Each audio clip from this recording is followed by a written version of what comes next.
जम्बूद्वीपे भरतखंडे आर्यावर्ते भारतवर्षे। जम्बू टॉक्स देखने वाले आप सभी दर्शकों का बहुत बहुत स्वागत, अभिनंदन। मैं हूं आपके साथ निधीश गोयल, कहता हूं आप सभी का यथोचित अभिवादन। हर बुधवार रात को 9 बजे हम एक विशेष श्रृंखला आपके बीच लेकर के आ रहे हैं, जिसमें ब्रिगेडियर हेमंत महाजन जी चाइना के बारे में, बेसिकली सीरीज का नाम, श्रृंखला का नाम रखा है चाइनाज अनरेस्ट्रिक्टेड वॉर। अब तक इसके 5 एपिसोड्स प्रसारित किए जा चुके हैं। आज इसका ये छठा एपिसोड है, जिसमें हम नेबरिंग कंट्रीज की बात करने वाले हैं। जी हाँ, पंडित अटल बिहारी वाजपेयी जी कहते थे कि आप अपने पड़ोसी नहीं बदल सकते, चाहे जो बदल लें। ठीक वैसे ही हमारे यहाँ चाइना का दखल किस तरीके से हमारे पड़ोसी देशों में है। बात करें हम पाकिस्तान की, अफगानिस्तान की, नेपाल की, म्यांमार की, बांग्लादेश की, मालदीव की, श्रीलंका की, एक एक करके वो इन सब में दखल देता जा रहा है। लेकिन हम क्या मूक दर्शक बन के बैठे हैं, या फिर हमारी भी एक पॉलिटिक्स चल रही है, या डिप्लोमेसी चल रही है, कूटनीति की बात है, राजनीति की बात है, जो दूसरे बड़े देश हैं उनसे सहयोग सपोर्ट सिस्टम की बात है।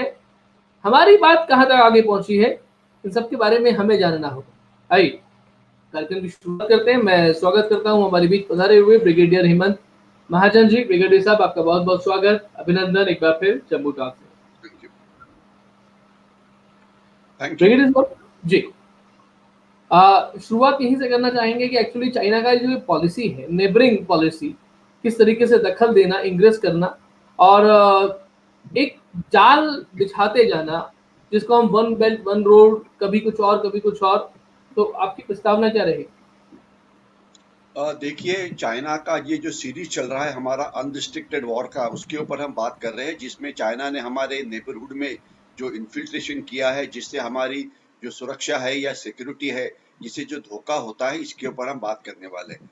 इस विषय के ऊपर तो अभी मैं बात अगले 2 सेकंड में शुरू करता हूँ। लेकिन आज का जो दिन है 7 जुलाई, आज की अगर आप अखबार पढ़ेंगे तो चाइना और भारत के संबंध में 3-4 बहुत ही इंपॉर्टेंट घटनाएं हुई है, जिसे मेंशन करना जरूरी होगा, जिसके बाद मैं अपना जो सब्जेक्ट है आज को उसे टच करता हूँ। नंबर 1 बात यह है कि आज के पेपर में आया है कि दलाई लामा जो तिब्बत के स्पिरिचुअल गुरु है, उनका बर्थडे है, और पहली बार मेरे ख्याल से 15-20 साल के अंदर हमारे देश के पंतप्रधान जो अभी आजकल श्री नरेंद्र मोदी जी है, इन्होंने उनके बर्थडे के ऊपर विश किया है और ट्वीट किया है।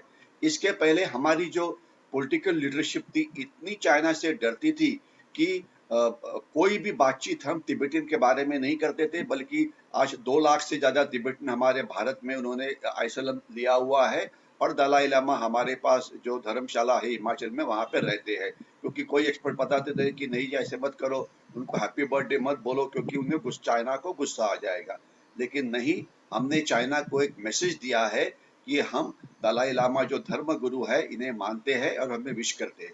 दूसरी बात इसमें साथ साथ का मैसेज यह है कि चाइना ये कोशिश कर रहा है कि धर्म गुरु का जो अभी एज काफी हुआ है, तो उनके पश्चात जो धर्म गुरु होगा, जिसका चुनाव खुद दलाई लामा और उनका जो स्पिरिचुअल जो उनका काउंसिल है वो करता है। चाइना बोलता है नहीं, इसका चुनाव हम करेंगे, क्योंकि उनके ऊपर वो इन्फ्लुएंस डालना चाहते हैं, और पूरी जो तिब्बतन कल्चर है, तिब्बतन जो स्पिरिचुअलिज्म है, तिब्बतन जो रिलीजन है, उसको वो कंट्रोल करना चाहते हैं। तो उसे हमने एक सामने उनको दिखा दिया है कि नहीं, हम स्टैंड अप हो सकते हैं। दूसरी इंपॉर्टेंट बात जिसके बारे में मैं बात करूंगा, कि अभी कुछ दिन पहले ही चाइना की जो कम्युनिस्ट पार्टी ऑफ चाइना है, सीसीपी जिसे बोलते हैं, उनका 100th ईयर का सेलिब्रेशन शुरू हुआ है। उनकी जिंदगी में, सीसीपी के जिंदगी में ये एक बहुत इंपॉर्टेंट इवेंट है। 100 ईयर्स तो किसी के लिए भी इंपॉर्टेंट इवेंट होता है। और सीसीपी गेले 75 साल से चाइना के ऊपर राज्य कर रही है। इन्होंने कभी भी कोई इलेक्शन नहीं जीता है, बल्कि केवल लोगों को ही मारा हुआ है। तो अनइलेक्टेड पार्टी है ये, कि जो चाइना के ऊपर रूल कर रहे हैं। लेकिन जब भारत के साथ संबंध है उसका ये है कि हमारा देश ने हमेशा, हम चाइना का कोई इंडिपेंडेंस डे है, चाइना का कोई इस प्रकार का इंपॉर्टेंट दिन है, तो हम उनको विश करते थे। लेकिन इस समय हमारे प्राइम मिनिस्टर साहब ने उनको विश नहीं किया है। तो ये एक चाइना के लिए इशारा है कि अगर आप हमारे साथ अच्छा बर्ताव नहीं करेंगे, तो हम भी डिप्लोमेटिकली आपके साथ इसी प्रकार से बिहेव करेंगे और आपको विश नहीं करेंगे। तो ये एक दूसरी इंपॉर्टेंट बात है जो चाइना के बारे में हुई है। तीसरी बात यह है कि जो वैक्सीन का जो गड़बड़ आजकल चल रही है, वैक्सीन डिप्लोमेसी बोलो, वैक्सीन वॉरफेयर बोलो, इसमें जो इंडियन वैक्सीन है, जो बाकी के देशों में गया है, इससे हमें काफ़ी अच्छा यश मिला है। और अभी आधे यूरोपियन कंट्रीज ने ये एक्सेप्ट किया है कि इंडियन वैक्सीन के बाद जो इंडियंस यूरोप में जाएंगे उनको वो एक्सेप्ट करेंगे। लेकिन जो चाइनीज वैक्सीन है, जो कुछ अफ्रीकन कंट्रीज में गया था, कुछ नेबरिंग कंट्रीज में गया था, वो सब जगह पे फेल्यूर हुआ है। और उसका बेस्ट एग्जाम्पल है चाइना के प्राइम मिनिस्टर श्री इमरान खान। उन्होंने दोनों डोज ले लिए और उसके बाद वो कोरोना से ग्रस्त हो गए हैं। तो इससे और बड़ा उनके फेल्यूर का एग्जाम्पल हम क्या दे सकते हैं। तो ये तीन इंपॉर्टेंट घटनाएं, और चौथी में एक इंपॉर्टेंट घटना थोड़ा संबंध अर्बन नक्सल्स के साथ है। एक डॉक्टर स्टैन स्वामी है, इनका डेथ हो गया है, उनके खिलाफ खटला चल रहा था। तो इसके अंदर भी उसके बाद जो लिबरल हमारे पास मीडिया है, उन्होंने ये शुरू कर दिया कि देखो उसको मार दिया। अरे ये कोर्ट की प्रोसेस चल रही थी, उनको कोई भी कोर्ट जमानत देने के लिए तैयार नहीं था। लेकिन प्रोपेगेंडा किस प्रकार से चलता है उसका ये एग्जाम्पल था। तो आज ये चार घटनाएं एक साथ हुई, इसलिए मैंने सोचा कि हमारे सब्जेक्ट को टच करने से पहले इसके बारे में बातचीत जरूर की जाए। और अभी हम आते हैं चाइना के नेबरहुड के अंदर। चाइना नेबरहुड पर आके क्या करना चाहता है। जब हम नेबरहुड की बात करते हैं, अगर आप इंडिया का मैप सेंटर में रखेंगे तो आपको नजर आता है कि अगर आप हमारी जमीनी सीमा से शुरुआत करते हैं तो हमारे वेस्ट साइड में पाकिस्तान है, उसके बाद थोड़ा सा ऊपर अफगानिस्तान है, उसके बाद चाइना आ जाता है, उसके बाद नेपाल, भूटान आ जाता है, और उसके बाद ईस्ट में अगर आप जाएंगे तो वहां पे म्यांमार आ जाता है, और थोड़ा साउथ के अंदर बांग्लादेश आ जाता है। और अगर हम समुद्री सीमा की बात करेंगे तो हमारे दो नेबरिंग कंट्रीज है, एक तो है श्रीलंका या सिलोन, और दूसरा है मालदीव।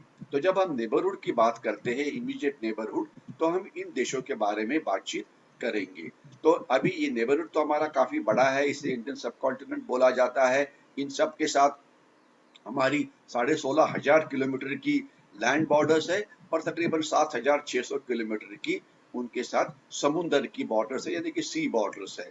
तो यहाँ पे जो चाइना इन्फिल्ट्रेशन कर रहा है वो उनके पॉलिटिकल डोमेन में है, उनके आर्थिक डोमेन के अंदर है, उनके कल्चरल डोमेन के अंदर है। उन्हें वो अलग अलग प्रकार से मदद करके उन्हें वो भारत के खिलाफ ले जाता है, उनकी गवर्नमेंट में वो इंटरफियर करता है। जो इस देश में वो रह के भारत के खिलाफ जो इंटेलिजेंस बेस्ड ऑपरेशन है ये वो करता है, दहशतवादियों को मदद करता है, नक्सलवादियों को मदद करता है, फेक इंडियन करेंसी नोट्स को अंदर लाने में मदद करता है। ये अलग अलग प्रकार की जो मदद है ये इन देशों के अंदर घुसखोरी करके वो करता है। इतना ही नहीं, तो ये माना जाता है कि इन देशों ने उन्होंने अपने सो कॉल्ड मिलिट्री बेसिस तैयार किए हुए हैं। और मैं 3 या 4 मिलिट्री बेसिस की बातचीत करूंगा जो हमारे लिए महत्व के हैं। एक तो पाकिस्तान के अंदर जो बेस है जिसे ग्वाडार बोला जाता है, जहां से चाइना पाकिस्तान इकोनॉमिक कॉरिडोर शुरू हो जाता है। दूसरा, आप नीचे जाइए श्रीलंका के अंदर। श्रीलंका के अंदर जो बेस है उसे हम्बनतोता बोला जाता है, जहां पर अभी वो जो बेस है ये 100 साल के लिए या 99 ईयर्स के लिए चाइना के पास चला गया है। उसके बाद आप बांग्लादेश में आइए, वहां पे चिटगांग नाम का बेस है, वहां पर भी चाइना ने अपनी सबमरीन लगी हुई है। और लास्ट में जाइए आप सितवे के अंदर, जो म्यांमार में है, जहां पे उन्होंने अपना मिलिट्री बेस किया हुआ है। तो इसी प्रकार से वो मिलिट्री बेस लाते हैं। हर एक देश में उनकी कार्रवाई अलग अलग प्रकार की है, लेकिन उद्देश्य बड़ा साफ और क्लियर है कि अलग अलग दिशा से हमारे देश की घेराबंदी करना, हमारी देश में इन्फिल्ट्रेट करना, या वो दहशतवादी हो या उनके समर्थक हो या फेक इंडियन करेंसी नोट्स हो, वगैरह वगैरह। तो हमें ये कंट्री अलग अलग लेने पड़ेंगे। तो मेरे ख्याल से हम अगले सेगमेंट के अंदर पहले बातचीत करते हैं कि उन्होंने एग्जैक्टली पाकिस्तान में क्या किया है और उसका हमारे देश के ऊपर असर क्या हो रहा है, और मोस्ट इम्पोर्टेंट ये है कि इसे हम किस प्रकार से काउंटर करें। निदेश जी। जी, एग्ज़ैक्टली आपने जो बात कही है कि हमारे देश के ऊपर उसका असर क्या हो रहा है, क्योंकि जब तक हमें वो मालूम नहीं होता तब तक हम चीज़ों को आगे नहीं बढ़ा पाते हैं। आप उसके बारे में भी जो चीज़ बताएँगे, उसके साथ-साथ में हम थोड़ा-सा और आगे भी जाएँगे हिंदू कुश की तरफ। हिंदू कुश यानी कि जिसे आज गांधार कहते हैं हम लोग, जिसे अफगानिस्तान भी कहा जाता है, जिसके बारे में ये बात आती है, कल भी आपने जो कि अखबारों की बात की, तो जिस तरीके से आ रहा था कि तालिबान ने एक बार फिर से बहुत बड़े भूभाग पर अफगानिस्तान की कब्जा कर लिया है, जब यह क्योंकि अमेरिका जो है वो अपनी सेनाओं लेकर के वापस आ रहा है। तो ऐसे में क्या ये जियो पॉलिटिक्स एक बार फिर से नया मोड़ लेने वाली है और चाइना का इसमें एक बड़ा रोल है जिसमें भारत परेशानी में पड़ सकता है? देखिए, चाइना से भारत हमेशा परेशानी में ही रहेगा। आज शायद और ज़्यादा परेशानी आएगी, वो बात अलग है। लेकिन जब तक चाइना नाम का देश है और उसके साथ पाकिस्तान नाम का मित्र देश है, तब तक ये परेशानी चलती रहेगी। ये एक चेस बोर्ड के ऊपर अलग-अलग मूव्स वो करते रहेंगे और हमें उसको अलग-अलग फ़ील्ड के अंदर, अलग-अलग डोमेन्स के अंदर उसे काउंटर करना पड़ेगा। अभी आपने बात की गांधार की या अफ़गानिस्तान की। यहाँ पे बहुत ही इम्पोर्टेंट अभी चीज़ हो रही है और ये कि सितंबर मेरे ख्याल से 7 या 8 सितंबर तक जो अमेरिका जो है वो वहां से पूरा विड्रॉ होने वाला है उनकी फौज। अगर आपको याद होगा कि मैं इसमें बिल्कुल शॉर्ट में बोलना चाहूंगा क्योंकि अफगानिस्तान ऐसा विषय है कि यह अपने आप में अलग ही विषय हो सकता है। लेकिन हम सिर्फ हमारी देश की तरफ उसके ऊपर नजर रखते हुए उसे देखेंगे। अमेरिका अफगानिस्तान में आया था 9/11 के बाद, जब ट्विन टावर के ऊपर अलकायदा के दहशतवादियों ने हमला किया था और उसके बाद उन्होंने ऑपरेशन एंड्यूरिंग फ्रीडम नाम का एक ऑपरेशन शुरू किया, जिसका उद्देश्य था कि जो दहशतवादी अलकायदा के है, आईसिस के है, तालिबान के है, उनकी कमर तोड़ी जाए। और अभी अमेरिका वापस जा रहा है, कमर कोई टूटी नहीं है। अमेरिका ने जो अचीव करना था वो कुछ भी अचीव नहीं किया और वो वापस जा रहे हैं। और उसमें सबसे फनी चीज ये है और यह सबसे डेंजरस चीज ये है कि वहां जो उनका सबसे बड़ा एयर बेस है जिसे बगाराम बोला जाता है, वहां से वो कल सुबह चले गए और वहां पे जो अफगान गार्ड थे उनको पता ही नहीं था कि ये चले गए करके, यानी कि रातों रात ये निकल गए क्योंकि उनको पता था कि अगर हमारे ऊपर ये हमला करेंगे तो चुपचाप से जाएंगे, तो रॉकेट का हल्ला हो, मिसाइल का हल्ला हो, ये उतना नहीं होगा। और उसके बाद की खबर ये है जो न्यूज़पेपर में आ रही है, अमेरिका जो इम्पोर्टेंट इलेक्ट्रॉनिक इक्विपमेंट है वो तो साथ में ले गया, लेकिन काफी सारी इक्विपमेंट है वो जा नहीं सकती क्योंकि हेवी है। जैसे कि एग्जांपल लीजिए टैंक्स वगैरह का। टैंक तो कौन उठाएगा, इतना बड़ा एक टैंक के लिए एक हवाई जहाज लग जाएगा और इतने सारे टैंक वहां पे आए हुए, तो वो टैंक वही छोड़ दिया। तो अभी ये एक कहीं पे वीडियो में देख रहा था यूट्यूब के ऊपर, ये अफगानी लोग उस टैंक को लेके घूम रहे थे। यानी कि तालिबान के पास जो पहले रनगाड़ा नहीं था, टैंक नहीं था, अभी उनके पास टैंक आ गया है, यानी कि उनकी जो लड़ने की जो क्षमता है वो आ गई है। लेकिन खैर इसके ऊपर कुछ एक्सपर्ट का कहना है कि टैंक आने से बातचीत नहीं होती, टैंक के लिए जो एम्युनिशन होती है वो उनके पास नहीं है, तो बिना एम्युनिशन का टैंक तो चलाना इतना आसान नहीं है। वो खैर वो एम्युनिशन वो स्मगलिंग से ला सकते हैं वगैरह, वो बात अलग है। लेकिन टैंक की एम्युनिशन की रिक्वायरमेंट काफी होती है जो लाना एक अपने आप में एक बहुत बड़ा चैलेंज होता है। लेकिन हम इसकी तरफ देखें, अमेरिका की सेना वहां से जा रही है। क्यों जा रही है? क्योंकि अमेरिका वहां पे अपना खून नहीं भरना चाहती। लेकिन इसका हमारे देश के ऊपर, हिंदुस्तान के ऊपर क्या असर होगा, ये हमारे लिए सबसे इम्पोर्टेंट बात होगा। एक बार मैंने शायद आप ही के इसमें बोला था कि अफगानिस्तान जो है ये महाशक्ति का स्मशान यार्ड रहा है, यानी कि graveyard of superpowers. 19th century में ग्रेट ब्रिटेन जो ओनली सुपर पावर थी, उन्होंने अफगानिस्तान को कब्जा करने के लिए 4 लड़ाइयां लड़ी, जिसे Indo Afghanistan war 1, war 2, war 3, war 4 बोला जाता है। उन्होंने पूरी दुनिया को कैप्चर कर लिया था और ये बोलते थे कि ब्रिटिश एम्पायर के यूपर सनसेट यानी कि सूर्यास्त कभी नहीं होता था। लेकिन अफगानिस्तान एक इलाका था जहां वो कभी जा नहीं पाए। उसके बाद 1980s के अंदर सोवियत यूनियन ने यही कोशिश, उनका भी वहां पे पराभव हो गया और सोवियत यूनियन ये बहुत बैटल हार्डन कंट्री था, सेकंड वर्ल्ड वॉर में लड़ा था, उन्होंने जर्मनी का डिफीट किया था, उनके सेनापति एक्सपीरियंस थे, उनके पास हाई एंड टेक्नोलॉजी थी, सभी अच्छी चीज थी, फिर भी वो जीत नहीं पाए। और उसके बाद 9/11 के बाद the only super power America यही कोशिश करी है, उन्होंने क्या वहां पे इस्तेमाल नहीं किया, लेकिन वो जीत नहीं पाए। तो अभी इसका मतलब क्या होगा? इसका मतलब जैसे आपने शुरुआत में बताया था, अभी माना जाता है अफगानिस्तान के 40% अफगानिस्तान के ऊपर अभी तालिबान का कब्जा है, 10% के ऊपर किसी का भी कब्जा नहीं है और एक 50% के ऊपर अफगानिस्तान गवर्नमेंट का कब्जा है। अभी ये माना जाता है कि जैसे ही अमेरिका पीछे पीछे जाना शुरू करेगा तो तालिबान का जो कब्जा है ये बढ़ेगा। तालिबान के साथ वो कोशिश कर रहे हैं कि इस गवर्नमेंट के जो फिलहाल का गवर्नमेंट है अफगानिस्तान का, उनके साथ पावर शेयर कर वगैरह, ये कुछ नहीं होने वाला। आने वाला समय ये आपको क्लियर दिखा देगा कि क्या होने वाला है। लेकिन तालिबान का वहां पे राज आएगा, ये एक बहुत ही इंपॉर्टेंट कंक्लूजन है, just a matter of time. तो इसका भारत के ऊपर असर क्या होगा? भारत के ऊपर असर ये होगा कि आज तालिबान के ऊपर पाकिस्तान का बहुत ज्यादा कंट्रोल है, क्योंकि पाकिस्तान की गुप्तचर संस्था आईएसआई, पाकिस्तानी आर्मी, सब उनके साथ जुड़े हुए हैं अलग अलग कारणों से। और वहां पे एक ग्रुप है जिसका नाम है हक्कानी ग्रुप। वहां पे अलग अलग चिफ्टन्स होते हैं, अलग अलग लीडर्स होते हैं। उनका अपने आप, जिन्हें वॉरलॉर्ड्स भी बोला जाता है, कि अपने अपने इलाके के वो दादा होते हैं। तो उसमें बहुत बड़ा गट गट है, उसका नाम है हक्कानी हक्कानी ग्रुप। जी। बहुत पावरफुल ग्रुप है ये। तो जी। उनके ऊपर पाकिस्तान का पूरा 100% कंट्रोल है। तो अभी आज जो हजारों लाखों तालिबानी जो वेस्टर्न अलायंस के साथ लड़ रहे थे, या यूएसए के साथ लड़ रहे थे, अभी वो फ्री हो जाएंगे। तो अभी फ्री होने के बाद वो कहाँ जाएंगे? तो ये माना जाता है कि पाकिस्तान उन्हें भारत के कश्मीर के अंदर, भारत के अंदर ढकेलने की कोशिश करेगा। और जो दहशतवाद जो हमारे कश्मीर वैली में उनकी कमर टूटी हुई है, वो ज्यादा कुछ कर नहीं पा रहे हैं, उसे वो बढ़ाने की कोशिश करेगा। तो इसीलिए सबसे बड़ा धोखा है कि तालिबानी दहशतवादी, अलकायदा के दहशतवादी, आईसिस के दहशतवादी, ये पूरे भारत के अंदर बड़ी संख्या में आ सकते हैं। खैर, उसके साथ मुकाबला करने के लिए हम तैयार तो है, लेकिन इंडियन आर्मी को वहां पे बहुत ज्यादा खून बहाना पड़ेगा, ये मैं बोलना चाहता हूँ। ये दुर्दैव की बात है, अगर मैं गलत हो जाऊँ तो बहुत अच्छी बात है, लेकिन कल परसों की बात है, 5 दहशतवादियों को हमने मारा और हवालदार जी। काशी को हमने वहां पे गमाया, जो 44 राष्ट्रीय राइफल्स के थे।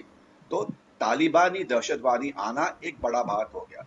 दूसरी उसमें बड़ी बात यह है कि यहाँ के ऊपर पाकिस्तान की मदद से चाइना इन्फिल्ट्रेट कर रहा है। चाइना जब आता है तो उनकी इकोनॉमिक गेन्स के लिए आता है, स्ट्रेटेजिक गेन्स के लिए आता है। तो चाइना और पाकिस्तान की एक कंबाइंड टीम भारत के खिलाफ यहाँ से भी कार्रवाई करेगी। ये हमारे लिए एक दूसरी इंपॉर्टेंट बात है। भारत ने वहां पे इतनी सारी इन्वेस्टमेंट की है, वो धोखे में आ जाएगी। खैर, हम तालिबान के साथ बातचीत करने की कोशिश कर रहे हैं, लेकिन तालिबान हमारा कितना मानेगा, तालिबान चाइना पाकिस्तान का कितना मानेगा, ये आने वाले दिन ही बता सकते हैं। लेकिन ये इतनी जरूर है कि वहां पे जो सिचुएशन है from the security point of view, ये डिफिकल्ट होने वाली है, ये इसमें कोई शक नहीं है। और इसका मैं एक और नॉन मिलिट्री एंगल बताना चाहता हूँ, जी। कि अफगानिस्तान के अंदर जो उनको इनकम लगता है, उनकी इकोनॉमी जो है, कोई फॉर्मल इकोनॉमी तो उनकी है ही नहीं, ठीक है ना? तो इनकी जो इनफॉर्मल इकोनॉमी है, इसमें ड्रग्स को प्रोड्यूस किया जाता है, ड्रग्स का स्मगलिंग किया जाता है, आर्म्स एम्यूनिशन का स्मगलिंग किया जाता है। तो दुर्दैव से आर्म्स का स्मगलिंग हो, ड्रग्स का स्मगलिंग हो, इस सब का शिकार वो भारत को भी बनाएंगे, क्योंकि इसमें बहुत ज्यादा पैसा है। तो ये 2-3 बड़ी चीजें, ये चैलेंजेस हमें अफगानिस्तान से आएगी। और इसके लिए अफगानिस्तान के अंदर जो हमारी गुप्तचर संगठन है, उसे हमें एक्टिव करना पड़ेगा। क्योंकि अगर हम तालिबान के साथ कुछ कंट्रोल नहीं रखते हैं, तालिबान के साथ मित्रता नहीं रखते हैं, तो हमारी सुरक्षा को एक बहुत बड़ा धोखा होने वाला है। हम तैयार तो है, लेकिन धोखा जरूर है। मेरे ख्याल से इसके साथ साथ ही हमने बात करनी चाहिए पाकिस्तान की। तो इसके बारे में, क्योंकि अफगानिस्तान पाकिस्तान को अफ-पाक, यानी अफगानिस्तान पाकिस्तान बोला जाता है, तो शायद इसके ऊपर हम नेक्स्ट सेगमेंट में बातचीत कर सकते हैं। ठीक है, आपने कहा अफ़वाह बोला जाता है और नेक्स्ट सेगमेंट में हम डेफ़िनेटली इसके बारे में बात करेंगे। उसके साथ-साथ में हम उस देश की भी बात करेंगे ब्रिगेडियर साहब, क्योंकि हम ब बचपन में पढ़ा करते थे किताबों में कि हिंदू राष्ट्र के रूप में नेपाल जो है वो एकमात्र हिंदू राष्ट्र है। आज नेपाल की अगर हम बात करते हैं तो पशुपतिनाथ मंदिर की बात आती है, काठमांडू की बात आती है और साथ-साथ में स्मगलिंग की बात आती है और कभी ओली उनके जो वहाँ के प्रधानमंत्री हैं उनकी बात आती है, तो कभी वहाँ पर बात आती है कि चाइना ने अपना प्रभाव इस कदर बढ़ा दिया है कि वो बिक गए हैं। वहाँ की राजनीति चाइना के पूरे प्रभाव में आ गई है। लेकिन साथ-साथ में ये भी बात आती है कि नेपाल के लोग सड़कों पर आते हैं और वो झंडा लेकर के आते हैं जो सनातन की बात करता है, जो धर्म की बात करता है। तो क्या नेपाल के लोगों में और नेपाल की राजनीति में जो चीन का इन्फ्लुएंस है, वो दोनों में बिल्कुल अलग-अलग है। राजनीति में अलग और जनता में अलग। देखिए, अभी आप बात कर रहे हैं नेपाल की, और नेपाल में जो इन्फ्लुएंस चाइना का बढ़ रहा है, नेपाल के लोग, नेपाल की political party, prime minister Shri Oli, वहाँ के अपोजिशन के मुख्य प्रचंडा, उसके बाद नेपाली कांग्रेस, अलग-अलग नेपाली पार्टियां, मधेशी पार्टियां भी उसमें शामिल है, ये सब इसमें है। तो इसके बारे में हम पहले बातचीत करना चाहते हैं।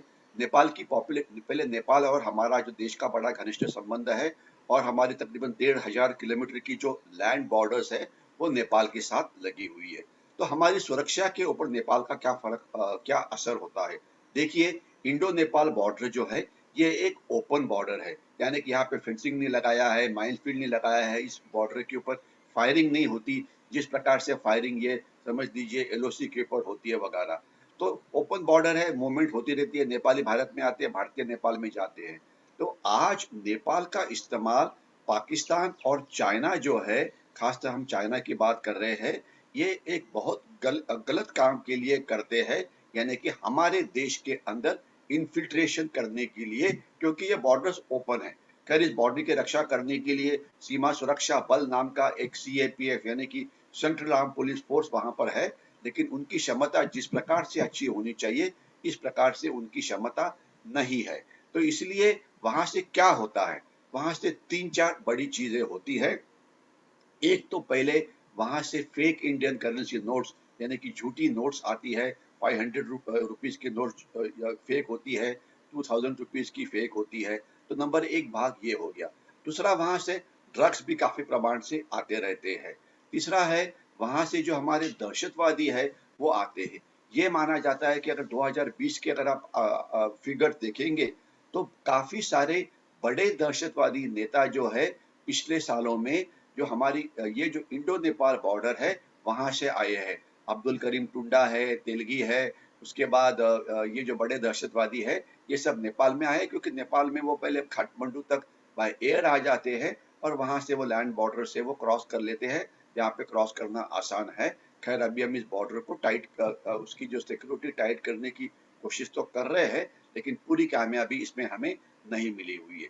तो तीसरी बात जो है, यहाँ से ह्यूमन स्मगलिंग होता है। ह्यूमन स्मगलिंग के अंदर लड़कियां हैं, बच्चे हैं, फ्लैश यानी कि रेड लाइट एरिया में जो लड़कियां आती है काफी सारी नेपाल से आती है वगैरह वगैरह। इसके सिवाय इसी बॉर्डर के ऊपर इलीगल ट्रेड बोलिए या स्मगलिंग बोलिए, ये काफी चलता है। आपको पता है कि नेपाल को कोई समुद्र के बॉर्डर नहीं है, यानी कि सी बॉर्डर नहीं है। नेपाल के लोग जो है वो समुद्र का इस्तेमाल, जो भारत के साथ जो सीमा पर लगा हुआ समुद्र है उसका इस्तेमाल करते हैं, यानी कि पारादीप आइलैंड्स उड़ीसा में है, कलकत्ता वगैरह है, वहां से नेपाल की इंपोर्ट एक्सपोर्ट ये चलती है, जो जहां से वो होता है ट्रेड। आज नेपाल बहुत ज्यादा कॉस्ट के ऊपर चीजें चाइना से लाता है, काफी देशों से लाता है, जो नेपाल में चली जाती है, और नेपाल तो उनको फ्री मतलब बिना कोई टैक्स लगा के लाता है, और इसी को वो भारत में स्मगल करता है बाद में ओपन बॉर्डर से। यानी कि जो चीज हमने हमारे समुद्र से आने के लिए बैन करके रखी हुई है वो नेपाल के नाम पे नेपाल में चली जाती है और नेपाल के फिर लैंड रूट से भारत में आ जाती है। इसके सिवाय हजारों लाखों की संख्या में जो हमारे टूरिस्ट हैं, इंडियन टूरिस्ट, ये नेपाल में टूरिज्म के लिए जाते हैं, और हर एक आदमी जाके वहां से ये सब चीजें खरीद के लाता है। तो आपके माध्यम से उनको भी एक इस प्रकार का आह्वान है, उनको एक प्रकार की रिक्वेस्ट है कि नेपाल में जाके कोई भी चीनी माल, कोई भी परदेशी माल मत खरीदिए। अगर आपने वहां से कोई मोमेंटो कोई लाना है, यादगार कोई लानी है तो वो बात अलग है, लेकिन be Indian buy Indian, China का कोई भी चीज वहां पे नहीं लाइए, क्योंकि चाइना के आइटम स्मगलिंग करने में नेपाल का बड़ा हाथ है, क्योंकि वो खुल्लम खुल्ला लैंड रूट से आके फिर हमें वापस करते हैं। इसके सिवाय जब तक आपने पॉलिटिकल सिचुएशन के बारे में बोला है तो उसमें नेपाल में जो पॉलिटिकल अनरेस्ट है ये काफी है। नेपाल के प्राइम मिनिस्टर जो ओली है वो किस प्रकार से बात कर रहे थे आपको पता है, उन्होंने पहले मैप का बोला कि ये इंडिया का मैप नहीं है, हमारा है। फिर उन्होंने कुछ एरिया का बोला कि ये एरिया इंडिया में नहीं है, हमारे देश के अंदर है। उसके बाद मतलब उन्होंने अलग अलग तरीके से इंडिया को तकलीफ देने की कोशिश की। उसके खिलाफ जब चाइना ने उनके एरिया में इंक्रोचमेंट कर ली चाइना और नेपाल बॉर्डर के ऊपर, उसके ऊपर तो उन्होंने कुछ बोला नहीं। ठीक है, इसके बाद चाइनीज कम्युनिस्ट पार्टी के कुछ नेता ये नेपाल में आ गए। उन्होंने कोशिश की जो नेपाल में जो पॉलिटिकल चैलेंजेस थी उसको, ये सभी पार्टीज को इकट्ठा लाने के लिए, ओली सरकार को बचाने के लिए, प्रचंडा को उनके साथ बातचीत करने के लिए। लेकिन ओली ये जो वहाँ के जो पॉलिटिशियंस है उनको पैसा बहुत प्यारा है, उनको सत्ता बहुत प्यारी है, तो इसमें कोई कामयाबी नहीं मिली चाइना को वहाँ करने के लिए। लेकिन इतनी बात है कि नेपाल की पार्टीज के ऊपर, नेपाल के पॉलिटिकल सिस्टम के ऊपर चाइना का कंट्रोल जो है ये काफी भारी है। तो नेपाल के पॉलिटिकल पार्टीज को ये समझ में आना चाहिए कि इस प्रकार से जो चाइना उनके ऊपर जो दबा के रखता है उनको, ये उनके लिए अच्छी चीज नहीं है, क्योंकि चाइना उनकी इकोनॉमी इन्फिल्ट्रेट कर रहा है, उनके कल्चर में इन्फिल्ट्रेट करना है, उनके मार्केट में इन्फिल्ट्रेट कर रहा है, उनके लाइफ में इन्फिल्ट्रेट कर रहा है। अगर आप एक टूरिस्ट बन के नेपाल में जाएंगे तो वहाँ पे चाइनीज ज्यादा है और नेपाली कम है, और चाइना की इकोनॉमी के ऊपर उनका जो कंट्रोल है ये काफी सारा बढ़ा हुआ है। तो ये नेपाल को चीज समझ में आनी चाहिए कि चाइना उनको इतनी ज्यादा कर्जा दे रहा है जिससे उनको नुकसान होने वाला है। बस जरूरी यह है कि वो भारत के साथ थोड़ा इकोनॉमिक कोऑपरेशन बढ़ाए। आज नेपाल के अंदर पानी बहुत ज्यादा है, नेपाल में हिमालय है, माउंटेनस एरिया है, तो ये माना जाता है कि अगर वहाँ पे डैम्स लगाए जाए, यानी कि नदियों के ऊपर धरण डाले जाए, तो वहाँ पे जो बिजली पैदा हो सकती है हाइडल प्रोजेक्ट से, जो नॉन पोल्यूटिंग होती है, वो पूरी नॉर्थ इंडिया को बिजली दे सकते हैं। यानी कि नेपाल का इनकम कितना बढ़ सकता है। तो मेरे ख्याल से जो चीज यह है कि हमने ये बताना चाहिए नेपाल को कि जो कोशिश तो चल रही है, ऐसी बात नहीं है कि मैं कुछ बताऊं ये पहली बार कोई चीज शुरू हो जाए, लेकिन हाइडल पावर का जनरेशन जो अभी कुछ मेरे अंदाज से 1800 या 2000 मेगावाट तक पहुंचा हुआ है, वो 10 गुना नहीं 100 गुना बढ़ सकता है। इतनी हाइडल पावर में वहां पे एनर्जी अवेलेबल है जिससे नॉन जी। फॉसिल फ्यूल का हम इस्तेमाल कर सकते हैं। तो नेपाल में हमने उसे करना चाहिए भाई, ये आपके लिए अच्छा है क्योंकि आपको टैरिफ मिलेगा, आपकी इकोनॉमी स्ट्रांग होगी, आप एग्जैक्टली। और कई चीज की मदद से आपकी इकोनॉमी को बढ़ा सकते हैं। तो आज नेपाल के साथ हमने जो हमारा आर्थिक कोऑपरेशन है ये बहुत ज्यादा बढ़ाने की जरूरत है। और जो आपने एक सवाल किया था कि नेपाल की पॉलिटिकल पार्टीज के ऊपर तो इनका कंट्रोल है, लेकिन नेपाल की जनता ही आम तौर पे भारत के साथ है, क्योंकि नेपाल की जो जनता है उनका मतलब शादियां भारत में होती है, कल्चरल कोऑपरेशन है, हिंदू स्टेट रहा हुआ है इसलिए काफी सारा कोऑपरेशन है, आते जाते रहते हैं तो दोनों साइड में नेपाली बसे हुए हैं। इतना ही नहीं तो इम्पोर्टेंट बात यह है कि नेपाल के लोग, नेपाल के गुरखाज ये इंडियन आर्मी के अंदर रिक्रूटेड है, तो ये अच्छी बात है। नेपाल की जनता के साथ जिसे हम पीपल टू पीपल कांटेक्ट बोलते हैं, ये बहुत ही अच्छा है। तो हमने इसका भी इस्तेमाल करना चाहिए, हमारा इंटेलिजेंस नेटवर्क वहाँ पे बढ़ाना चाहिए, जो इन्फिल्ट्रेशन होता है उसे रोकने की कोशिश करनी चाहिए, नेपाल आर्मी के साथ कोऑपरेशन बढ़ाना चाहिए, नेपाल जो पुलिस है उनके साथ कोऑपरेशन बढ़ाना चाहिए, क्योंकि नेपाल की जो पॉलिटिकल पार्टी अनफॉर्चुनेटली है वो समहाउ हमारे काबू में नहीं आ रही है, वो अपना पक्ष बदली करते रहती है। तो आज नेपाल के अलग अलग जो ओपिनियन मेकर्स है उनके साथ हमारा जी। संबंध बढ़ा के हमने ये जो हमारी बॉर्डर जो है ये सेफ करनी चाहिए। तो ये नेपाल का शॉर्ट में मैंने बताने की कोशिश की। इसके बाद जो जिस प्रकार की गड़बड़ वो म्यांमार में करते हैं, तो ये एक अपने आप में अलग विषय है, इसके बारे में हम अभी आगे अगले वाले सेगमेंट के ऊपर बात कर सकते हैं। नितिश जी। आपने जो बात की कि ओपिनियन मेकर्स जो हैं उनसे संबंध बढ़ाने की जरूरत है। ब्रिगेडियर साहब, 3 तरह के लोग होते हैं, उनकी बात की जाती है हमेशा, और decision maker, policy makers, and then third number पे आता है ओपिनियन मेकर्स। 1971 को भारत कभी नहीं भूल सकता, और खास तौर पे देश की सेना वो कभी नहीं भूल सकती, जब दुनिया के नक्शे में एक और देश अस्तित्व में आता है जिसका नाम बांग्लादेश रखा जाता है। हमने सोचा तो ये था कि हिंदुस्तान ने बांग्लादेश बनाया है, यानी कि पश्चिमी पाकिस्तान को, पूर्वी पाकिस्तान को जो है वो आज़ादी भारत ने दिलाई है, तो वो देश भारत के लिए बेहतर मित्र साबित होगा। लेकिन आज हम देखते हैं कि वो पूर्वी पाकिस्तान और पश्चिमी पाकिस्तान दोनों ही भारत के लिए परेशानी का सबब है। यानी कि कोई कमी नहीं रही है बांग्लादेश में पाकिस्तान भारत को परेशान करने में, और इसी के कारण से अगर डिप्लॉयमेंट सेना का पाकिस्तान की तरफ अगर अच्छा खासा होता है तो बांग्लादेश की तरफ भी बहुत अच्छा खासा होता है। रोहिंग्यास की बात की जाती है, जो लोग वहां से आते हैं शरणार्थियों के रूप में, जिसके बारे में फेंसिंग इतनी लंबी, इसके बारे में बात की जाती है। तो बांग्लादेश पर चीन का शिकंजा कैसे मजबूत होता जा रहा है और भारत लगातार गिर रहा है, तो क्या कुछ है? देखिए, जब तक सवाल बांग्लादेश का है, बांग्लादेश पाकिस्तान से हमें मिलिट्री थ्रेट है, पाकिस्तान से हमें मतलब जो दहशतवादी का जो थ्रेट है, इस प्रकार की ये दो बड़ी थ्रेट है during peace time, during war time. तो उस प्रकार की मिलिट्री थ्रेट तो हमें बांग्लादेश से नहीं है।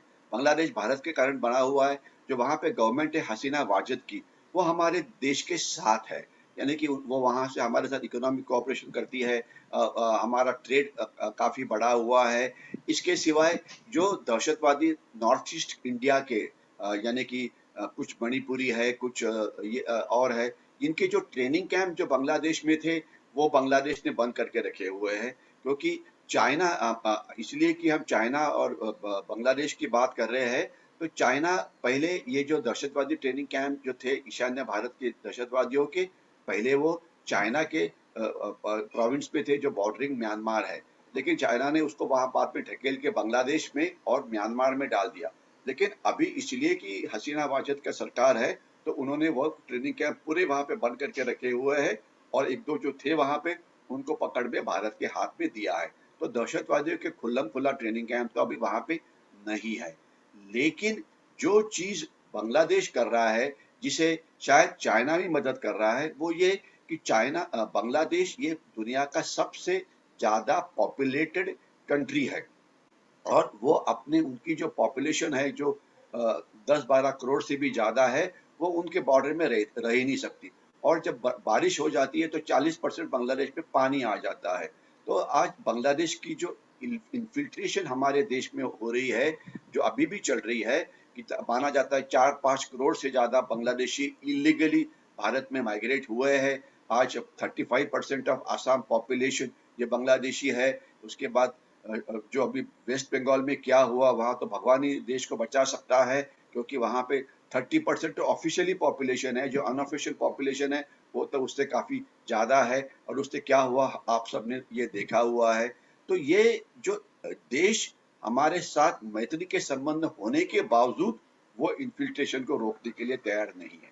लेकिन दूसरा, जो हम इन्फिल्ट्रेटर्स को भारत में हर साल 5-6 हजार या 10 हजार इलीगल बांग्लादेशियों को भारतीय जो पुलिस है वो पकड़ लेती है, तो उन्हें वो वापस लेने के लिए तैयार नहीं है। अभी ये माना जाता है अभी चुपचाप से वो उन्हें वापस लेने में तैयार हो गए हैं। लेकिन ऑफिशियली वो बोलते हैं कि कोई इलीगल माइग्रेशन जो भारत में है वो हुआ ही नहीं है।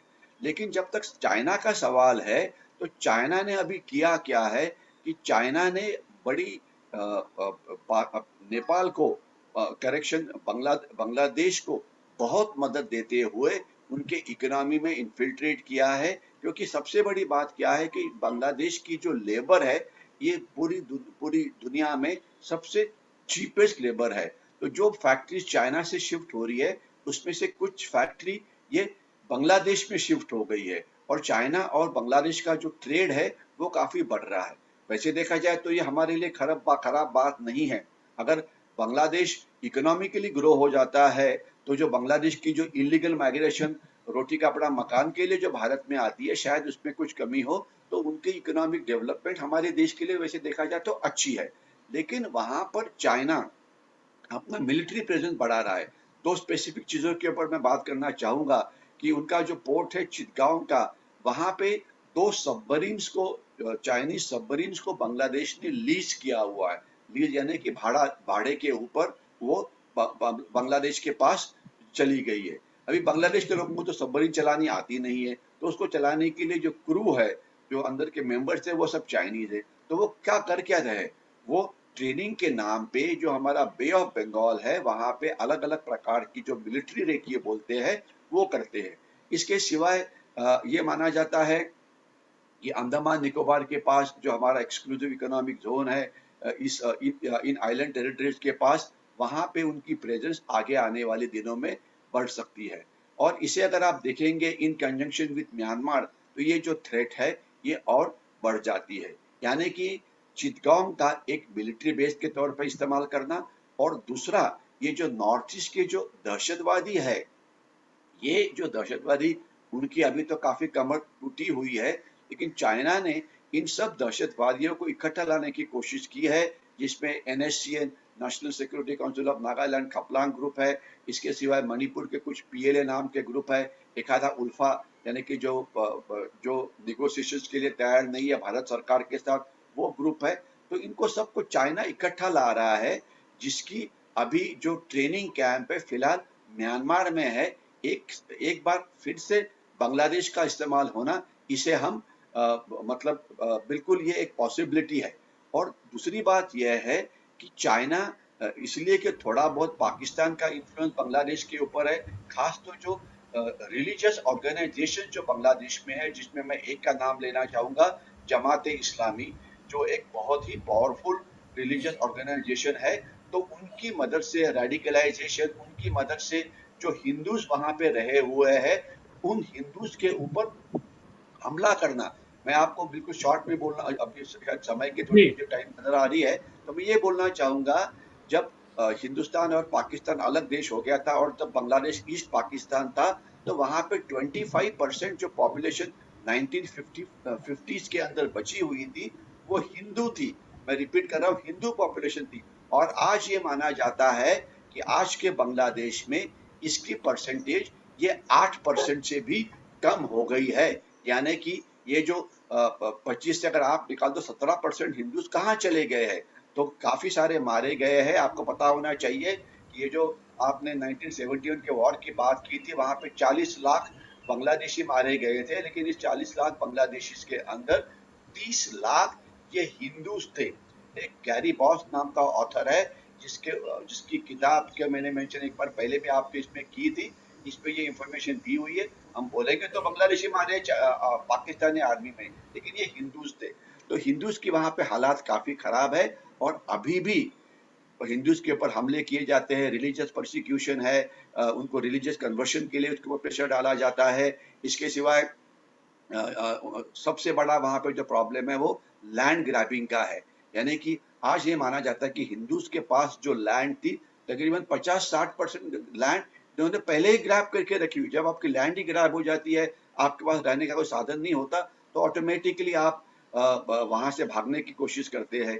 तो आज हमें बांग्लादेश के साथ इकोनॉमिक कोऑपरेशन के दौर के ऊपर ये समझाना पड़ेगा कि चाइना की जो पेनिट्रेशन आपके एरिया में है, वो आप कम करिए, क्योंकि ये आपके लिए भी धोखेदायक है। कुछ अच्छी चीज भी बनी है, ऐसी बात नहीं है। जब बांग्लादेश ने कुछ शायद हांगकांग के साथ बातचीत करने की कोशिश की, तो चाइना के जो ये है, उन्होंने बोल दिया कि हम आपसे हम इससे बहुत गुस्सा हो जाएंगे, और जी आप से बातचीत मत करो। तो इसके बाद ये बातचीत पूरी बंद हो। तब तब तब बांग्लादेश ने रिप्लाई दिया कि हम एक इंडिपेंडेंट कंट्री है, हम इंडिपेंडेंट फॉरेन पॉलिसी फॉलो कर सकते हैं, यानी कि उन्होंने स्पाइन दिखाई है। तो ये अच्छी बात है। तो बांग्लादेश को थोड़ा चाइनीज इन्फिल्ट्रेशन को रोकने के लिए मदद करनी चाहिए। पाकिस्तान की जो ये है, इनको वही करनी चाहिए। जी जी आई जी जस्ट जी टॉक टू यू लेटर। इसमें मदद करनी चाहिए, ताकि ये जो इंटरफेरेंस जो हो रही है पाकिस्तान की तरफ से, चाइना की तरफ से, क्योंकि चाइना पाकिस्तान एक टीम है, तो इसे हम अगर हम करेंगे तो बांग्लादेश एक फ्रेंडली देश है, फ्रेंडली रहेगा। और इकोनॉमिक कोऑपरेशन के साथ जो इलीगल माइग्रेशन हुआ है, इसे हम कम करने में आगे कदम उठा सकते हैं। तो बांग्लादेश के साथ मल्टीपल लेवल्स के ऊपर कोऑपरेशन बढ़ाने की जरूरत है। और उसके साथ साथ चलिए, आपने मतलब कुल मिला म्यांमार के की बात की। बांग्लादेश जो है वो एक फ्रेंडली देश के तरीके से हमारे साथ में रह सकता है। एक और देश जो वो एक महत्वपूर्ण मुकाम रखता है, जिसके बारे में बात हम करना चाहेंगे, और उसके बाद में 2 और देश मालदीव और श्रीलंका के बाद में वहाँ पर जाएँगे, म्यांमार, जिसे पहले बर्मा कहा जाता था। और हम लोग रंगून की बात करते हैं, रंगून के ऊपर एक फ़िल्म भी बनी है और गाने भी बने हैं हिंदी फ़िल्मों में। बात म्यांमार की जब आती है, तो बौद्ध भिक्षुओं की बात आती है, रोहिंग्यास की बात आती है। भारत में सर्जिकल स्ट्राइक और एयर स्ट्राइक की, लेकिन उसके साथ-साथ में म्यांमार में जो ऑपरेशन चलाया गया था, बात उसकी भी आती है। और वहाँ जो बौद्ध भिक्षु हैं, जो एक वहाँ के एक लीडर कहे जाते हैं, और जिस तरीके से उन्होंने वहाँ पर एक एक ऐसे धर्म, जिसे बौद्ध धर्म जब कहते हैं तो अहिंसा की बात आती है, वहाँ उस चीज़ को पर्टिकुलरली क्या मोड़ दिया, और म्यांमार के लिए जो बेहतर साबित हुआ, और साथ-साथ में आज की तारीख में म्यांमार में जो हलचल चल रही है, क्या उस हलचल में भी ब्रिगेडियर साहब आप चीन का हाथ देखते हैं? सैनिक और जो विद्रोह जिस तरीके से बात हो रही है वहाँ पर? म्यांमार में अभी पॉलिटिकल अनरेस्ट है। म्यांमार के लोगों के खिलाफ जो म्यांमार की आर्मी है वो लड़ रही है, और ये माना जाता है कि म्यांमार की जो आर्मी है, जिन्होंने बहुत ही क्रूरता के साथ अपने लोगों को मारा हुआ है। इसमें चीन का बहुत बड़ा हाथ है, क्योंकि वहाँ पे जो चाइना है वो एक बहुत बड़ा उद्देश्य हासिल करने की कोशिश कर रहा है, जो है चाइना म्यांमार इकोनॉमिक कॉरिडोर, जो चाइना के डिस्ट्रिक्ट से आता है म्यांमार के थ्रू, जो सितवे पोर्ट है म्यांमार का, वहां जाके वो लिंक होता है। तो इसे CNEC, जैसे China Pakistan economic corridor Pakistan के अंदर है ग्वादर बंदर से लेकर शिनजियांग तक, वैसे ये China Myanmar economic corridor China के साउथ डिस्ट्रिक्ट से लेकर म्यांमार के थ्रू सितवे पोर्ट में जाता है। तो ये कॉरिडोर वो खोलना चाहते हैं, क्योंकि मलक्का डिलेमा नाम की उनके पास प्रॉब्लम है। मलक्का में भारतीय सेना या अमेरिकी सेना उनको रोक सकती है। दूसरी बात यह है कि आज चाइना जो नॉर्थ ईस्ट के ग्रुप को जो कोऑर्डिनेट करती है, और ये सभी जो ग्रुप्स है उन्होंने अपने नाम क्या रखे हैं। मणिपुर का ग्रुप है, इसका नाम है पीपल्स लिबरेशन आर्मी, यानी कि पीपल्स लिबरेशन आर्मी या PLA, ये चाइना के आर्मी का नाम है। तो इसलिए ये ग्रुप्स को इकट्ठा करके उनको ये ट्रेनिंग देना, ये इस पे चाइना बहुत ही ज्यादा इन्वॉल्व है। और चाइना ने जो म्यांमार के जंगल्स है इसका इस्तेमाल इसके बारे में इसके लिए किया हुआ है। और आपने सर्जिकल स्ट्राइक की बात की, मैं आपको ये बोलना चाहूंगा, सर्जिकल स्ट्राइक जो भारतीय सेना ने किया था पाकिस्तान के अंदर, ये तो बहुत फेमस है। लेकिन सर्जिकल स्ट्राइक ऑपरेशन सनराइज नाम का, जिसमें भारतीय सेना ने म्यांमार में जाके जो जो भारतीय दहशतवादियों के कैंप बनाते, खास तो NSCN के खपलांग ग्रुप के, कुछ PLA के कैंप थे, कुछ उल्फा के कैंप थे, वहां पे जाके काम ये हमला किया था, जिसमें 70-80 से ज्यादा दहशतवादी ये मारे गए थे। तो ये वहां पे चाइना उसे एक बार फिर से पुनर्जीवित करने की कोशिश कर रहा है। चाइना की जो इंटेलिजेंस एजेंसीज है उसे और आगे बढ़ाना चाहती है। तो म्यांमार का जो हमें मिलिट्री कोऑपरेशन चाहिए, वो दो जगह से चाहिए। एक तो जो म्यांमार इंडिया बॉर्डर्स है, वहां से ये जो दहशतवादी है वो हमारे देश में ना आ जाए। जो हमारे बॉर्डरिंग स्टेट्स है, नागालैंड है, मणिपुर है, मिजोरम है वगैरह, वो एक बात हो गई। दूसरा कॉरिडोर, जिसे कलादम कॉरिडोर के नाम से बोला जाता है, जहाँ से भारत के नॉर्थ ईस्ट के जो डिस्ट्रिक्ट है, त्रिपुरा है, मिजोरम है, वहाँ पे रोड जाती है। तो वहाँ पे चाइना के कुछ दहशतवादी गट है, खास तो कारण लिबरेशन आर्मी वगैरह, वो वहाँ पे हमला करने की कोशिश करती है और हमारे कॉरिडोर की प्रोग्रेस रोकने की कोशिश करती है। तो हमने म्यांमार को ये समझना चाहिए कि आपने चाइना की इन्फ्लुएंस को कंट्रोल करना चाहिए, और आपकी देश की जो प्रगति हो रही है इस अलग अलग कॉरिडोर से, इसे रोकने के लिए अगर चाइना कोशिश करता है तो नुकसान ये म्यांमार का है। दूसरा, जो मिलिट्री टू मिलिट्री कोऑपरेशन हमारा म्यांमार आर्मी के साथ है, वो काफी अच्छा है, तो इसे हमने आगे बढ़ाना चाहिए। हमारे जो देश के सेनापति है जनरल नरवणे, ये म्यांमार में डिफेंस अटैचे रहे हुए हैं, तो वो इसे बहुत ही अच्छा जानते हैं। तो हमने हमारा जो पीपल टू पीपल कॉन्टैक्ट है वो भी काफी अच्छा है।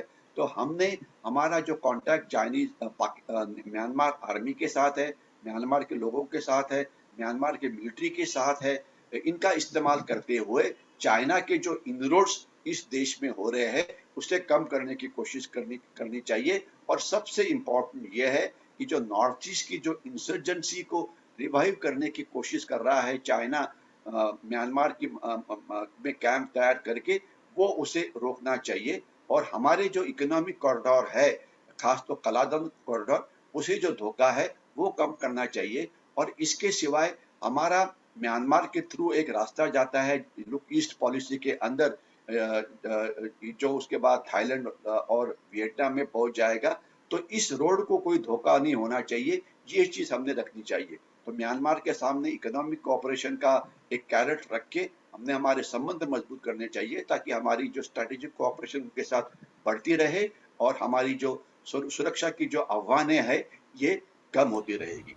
और इसके साथ साथ ही हमने जो नीचे वाले देश है, श्रीलंका है या मालदीव जी, है, उनकी तरफ मालदीव। लिखनी चाहिए। तो इसके बारे में हम अगले सेगमेंट में बात कर सकते हैं। एग्जैक्टली सर, जो ये सेगमेंट है ये मालदीव और श्रीलंका के बारे में ही स्पेसिफिकली है, क्योंकि जब श्रीलंका की बात आती है तो वो 90s के उस दौर की बात भी आती है, जब लिट्टे के खिलाफ जो ऑपरेशन चलाया जा रहा था उसमें किस तरीके से इवन भारत में एक परमवीर चक्र विजेता वो भी रहे हैं जिन्होंने श्रीलंका के खिलाफ उस समय पीस वॉर जो की गई वहां पर अपना बलिदान दिया था, अपना आत्मोत्सर्ग दिया था। मालदीव मालदीव के बारे में बात करते हैं तो संबंध कुछ इस तरीके का है कि वहाँ के राष्ट्र प्रमुख का जब देहांत होता है तो भारत में एक दिन का राष्ट्रीय शोक रखा जाता है। तो ये जो देश है, जो भारत से श्रीलंका की जब बात आती है उसका तो नाम ही साहब श्री से शुरू होता है, यानी कि श्री की लंका है। और श्री की जब बात आएगी तो अयोध्या की बात आएगी, तब मथुरा की बात आएगी। ऐसे में ऐसे देशों को भी भारत की जगह चीन अगर अपने प्रभाव में लेने की कोशिश करेगा तो समस्या तो आएगी। देखिए, अभी हम बात कर रहे हैं श्रीलंका की। श्रीलंका के साथ हमारे आर्थिक संबंध अच्छे हैं, उसके बाद पॉलिटिकल संबंध भी काफ़ी अच्छे थे, पीपल टू पीपल कॉन्टैक्ट अच्छा है, कल्चरल संबंध है। श्रीलंका में बुद्धिज़्म है, जो हमारे देश में वो मूल स्थान है। इतना ही नहीं तो हमारा देश का जो महाग्रंथ है रामायण, रामायण का संबंध श्रीलंका के साथ कितना है ये आपको पता है। राम सेतु है, राम वहाँ पे कैसे गया था, और वहाँ पे एक टूरिस्ट सर्किट भी है जिसे रामायण सर्किट बोला जाता है। तो बहुत संख्या में इंडियन टूरिस्ट वहाँ पे जाते हैं वो सब देश को देखने के लिए। तो ये तो बहुत अच्छी बात है। लेकिन जिस फील्ड के अंदर चाइना ने हमें पीछे ढकेला है वो है इकोनॉमिक कोऑपरेशन के बारे में। चाइना ने वहाँ पे सितवे बंदर और वहाँ पे इतनी ज़्यादा इन्वेस्टमेंट की और सितवे बंदर को इतना ज़्यादा अच्छा बढ़ाया, कोलंबो बंदर को इतना ज़्यादा आगे बढ़ाया कि वहाँ पे जो श्रीलंका की जो इकोनॉमी है वो बिल्कुल डेट रिडन हो गई, कर्जा बाजारी हो गई, और जो कर्जा उन्होंने लिया था वो वापस करने के पोजीशन में नहीं है। इसलिए अभी इस जो सितवे बंदर है, करेक्शन, सितवे बंदर नहीं, माफ करिए, हम्बनतोता बंदर है, तो वहाँ की जो लीज है ये लीज अभी 99 ईयर्स के लिए चाइना के पास गई। यानी कि अभी वो जो बंदर है वो चाइना का हो गया है, जहाँ पे चाइना की वॉरशिप्स आएगी, चाइना की नेवी आएगी, चाइना की सबमरीन्स आएगी। तो आज दो तीन प्रकार के थ्रेट श्रीलंका से है, और चाइना वहां से आने के बाद वो आगे बढ़ते हैं। एक थ्रेट है कि श्रीलंका से काफी सारे साउथ इंडिया में जो दहशतवादी है, खास तो तमिलनाडु और केरला में, वो वहां से आते थे, तो उसे हमें रोकना पड़ेगा। दूसरा, जो फेक इंडियन करेंसी नोट्स है, स्मगलिंग है, ड्रग्स वगैरह है, वो वहां से आते हैं, इसे हमें रोकना पड़ेगा। अभी इसके साथ साथ ही हम मालदीव को लेते हैं। पिछले 5-6 महीने के अंदर मालदीव से श्रीलंका और मालदीव से आने वाले जहाजों के अंदर हमारी सेना ने 5,000 करोड़ रुपीस के ड्रग्स को पकड़ा हुआ है। और ये हमेशा होता है कि ड्रग्स जितने पकड़े जाते हैं उससे कुछ ज्यादा ड्रग्स निकल भी जाते हैं जो स्मगल किए जाते हैं। यानी कि वो एक ड्रग्स स्मगलिंग का हाईवे है जिसमें श्रीलंका इन्वॉल्व है। उनके श्रीलंका गवर्नमेंट तो इन्वॉल्व नहीं होता, लेकिन उनके क्रिमिनल ग्रुप्स है, उनके सिंडिकेट्स है, क्राइम ग्रुप्स है, दहशतवादी जो है वो सब होते हैं। तो ये ड्रग्स स्मगलिंग का धोखा वहां से बहुत ज्यादा है। इसके सिवा थोड़ी बहुत पोचिंग वहां से हो जाती है। जो मिलिट्री थ्रेट है उसकी मैं ज्यादा फिक्र नहीं करूंगा, क्योंकि मैं मिलिट्री थ्रेट को थोड़ी दूसरी दृष्टि से देखता हूँ। अगर चाइना वहां पे बेस भी बना लेता है, समझ लीजिए हम्बन तोता में, तो वो हमें सर्जिकल स्ट्राइक करने के लिए एक बहुत अच्छा टारगेट मिल जाएगा। लेकिन ड्यूरिंग पीस, यानी कि नो वॉर नो पीस, अभी के समय वो चाइना का एक ऐसा जगह बन जाता है, वहां से चाइना अलग अलग प्रकार के ऑपरेशन हमारे देश के खिलाफ कर सकता है। तो मैं इसे बढ़ा के नहीं ये करना चाहता हूँ, लेकिन हमारा श्रीलंका के साथ कोऑपरेशन और बढ़ाने की जरूरत है। उनकी आर्मी के साथ हमारा कोऑपरेशन बहुत अच्छा है, क्योंकि ऑपरेशन पावन के अंदर इंडियन आर्मी ने वहाँ पे बहुत ज्यादा खून बनाया है, बढ़ाया, डाला है वहाँ पे। और LTT को तोड़ने के अंदर इंडियन आर्मी की जो सैक्रिफाइसेस थी वो बहुत ज्यादा है। तो श्रीलंकन आर्मी और इंडियन आर्मी का कोऑपरेशन बहुत ही अच्छा है। उनकी मदद लेते हुए हमने ये और आगे बढ़ाना चाहिए, और चाइना का जो इन्फ्लुएंस है इस इलाके के अंदर वो कम करना चाहिए। उनको ये बताना चाहिए कि स्मगलिंग में आप हमारे साथ इंटेलिजेंस कोऑपरेशन करो, क्योंकि स्मगलिंग ना भारत के लिए अच्छा है ना श्रीलंका के लिए अच्छा है। एक्सप्लोजिव है, आर्म्स है, जिसकी मदद थोड़ी वो करते हैं नक्सलवादियों को, खास तो ईस्टर्न कोस्ट से, उसे रोकने की जरूरत है। तो उसके लिए भी इंटेलिजेंस कोऑपरेशन बढ़ाना चाहिए। जो रेडिकलाइजेशन थोड़ा बहुत श्रीलंका में चल रहा है उसे रोकने की कोशिश करनी चाहिए, क्योंकि वो श्रीलंका के लिए भी धोखा है। जब हम मालदीव की तरफ आते हैं तो मालदीव में देश तो बहुत छोटा है, मेरे ख्याल से 6 या 7 लाख उसकी लोक संख्या है। काफी बार कुछ पॉलिटिकल पार्टी चाइना के बारे में थी, कुछ पॉलिटिकल पार्टी हमारे साथ थी, लेकिन अभी की जो पार्टी है थोड़ी सी न्यूट्रल है और वो चाइना का इन्फ्लुएंस कम करने की कोशिश कर रही है। लेकिन मालदीव को खरीदना यह बहुत ही आसान है, क्योंकि उनकी इकोनॉमी छोटी है। चाइनीज वहाँ बहुत संख्या में आ जाते हैं। चाइनीज अपनी इकोनॉमी के साथ उनकी इकोनॉमी हमारे से 4 गुना ज्यादा बड़े होने के कारण वहाँ पे इन्वेस्टमेंट ज़्यादा करती है, उनकी इन्वेस्टमेंट को जी, तो हम कभी मैच कर ही नहीं पाएंगे, क्योंकि हम 4 ट्रिलियन की इकोनॉमी है, वो 15 ट्रिलियन की इकोनॉमी है।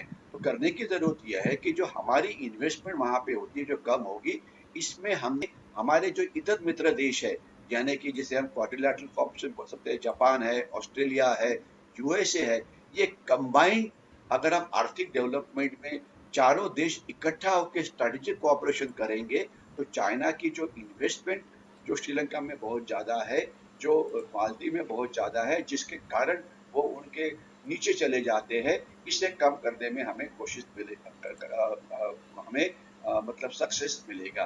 तो आज इकोनॉमिक कोऑपरेशन क्वाड्रिलैटरल क्वाड के देशों की मदद से हमने बढ़ाना चाहिए, इंटेलिजेंस कोऑपरेशन बढ़ाना चाहिए, मिलिट्री टू मिलिट्री कॉन्टैक्ट बढ़ाना चाहिए, पॉलिटिकल कॉन्टैक्ट को हम जितना आगे जा सकते हो वो बढ़ाना चाहिए, कल्चरल जी, संबंध जो है खास तो बुद्धिज्म के, ये आगे बढ़ाना चाहिए, और जो रामायण सर्किट है इसे और ज्यादा बूस्ट देनी चाहिए। एग्जैक्टली, अगर आप मल्टीलैटरल कोऑपरेशन करेंगे तो हम चाइना की जो चैलेंज है इसे बिल्कुल दबा सकते हैं। निधिश जी। एग्जैक्टली आपने जो बात कही लास्ट में रामायण सर्किट, अगर हम इसको बढ़ाएंगे तो बिकॉज हमारे यहाँ ब्रिगेडियर साहब से संस्कृति की बात आती है, तो संस्कृति में कुछ बिंदु नहीं है, बल्कि ये सम्यक कृति कही जाती है, और सम्यक कृति श्रेष्ठ लोगों के कर्मों से निकल के सामने आती है, उनका समुच्चय उनके कर्मों का वही कृति के रूप में सामने आता है, और वो समुच्चय भगवान श्री कृष्ण और भगवान श्री राम में हमें दिखता है। उसी रामायण सर्किट की आपने बात की, मुझे लगता है कि ये चीजें अगर हम ठीक तरीके से करेंगे तो भारत की राजनीति को सही तरीके से समझ पाएंगे, उसे सही दिशा दे पाएंगे। और मुझे लगता है कि अगले बुधवार को रात को 9 बजे जब हम बैठेंगे, तो इसी पॉलिटिकल सिस्टम के बारे में बात करेंगे, जिसे नष्ट करने की कोशिश चीन के द्वारा की जा रही है, इंक्लूडिंग माओस्ट ऑपरेशन, और इसमें भारत कैसे डील करेगा, इसे कैसे काउंटर कर रहा है, इसके बारे में अगले हफ्ते रात को 9 बजे बुधवार को ब्रिगेडियर साहब के साथ में हमारी चर्चा रहेगी। जितने भी दर्शक हमारे साथ आज जुड़े हैं, हमेशा जुड़िए, हर कार्यक्रम में जुड़िए, और देखिए कि हिंदुस्तान में, भारत में किस तरीके से क्या कुछ चल रहा है जो हमें मालूम होना चाहिए। मसाला लगा के नहीं, बल्कि सही तरीके से, सही दृष्टिकोण से, कुछ तज्ञ लोगों के द्वारा विद्वत बातें आप तक पहुंचे। जम्बू टॉक्स का बस इतना ही उद्देश्य है। मैं सभी दर्शकों का बहुत बहुत धन्यवाद दूंगा, और ब्रिगेडियर साहब आपका भी कार्यक्रम में पधारने के लिए बहुत बहुत धन्यवाद। जय जय हिंद। हिंद, जय भारत।